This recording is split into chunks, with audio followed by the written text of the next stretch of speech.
My guys, ഞങ്ങളിന്ന് വയനാട് പോകണേ. അങ്ങനെ ഓട്ടോയിൽ കയറി ബസ് സ്റ്റാൻഡിലെത്തി. ബസ് കയറി നമ്മൾ ആനവണ്ടിക്കാണേ പോകുന്നത്.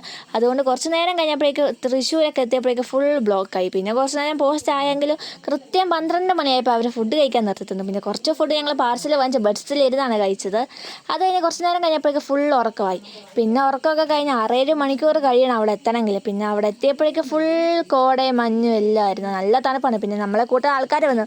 വണ്ടിയിലെത്തിയെങ്കിൽ നല്ല തണുപ്പാണ്. ചുറ്റും നിറച്ച് മഞ്ഞ് മൂടി കിടക്കുമായിരുന്നു. നല്ല രസമായിരുന്നു കാണാൻ. അത് ഞാൻ വീട്ടിലേക്ക് എത്തിയപ്പോഴേക്കും ഒരു ഗ്ലാസ് കട്ടൻ ചായ കുടിച്ചു. അത് കഴിഞ്ഞാൽ ഫുഡൊക്കെ കഴിച്ച് കുറച്ച് നേരം കഴിയുമ്പോഴേക്കും അമ്പലത്തിൽ നിന്ന് പറയെടുക്കുന്ന ആൾക്കാർ വന്നു. പിന്നെ അതൊക്കെ കുറച്ച് നേരം നോക്കി നിന്ന് ചോറൊക്കെ ഉണ്ട് കഴിഞ്ഞപ്പോഴേക്ക് കുറച്ച് നേരം ഉറങ്ങിയൊക്കെ പോയി കഴിഞ്ഞപ്പോഴേക്ക് പിന്നെ മാങ്ങ പറിക്കാൻ പോയി. പിന്നെ കുറേ മാങ്ങ തള്ളിയിട്ട് കുറേ കണ്ണിലൊക്കെ പൊടിയൊക്കെ പോയി.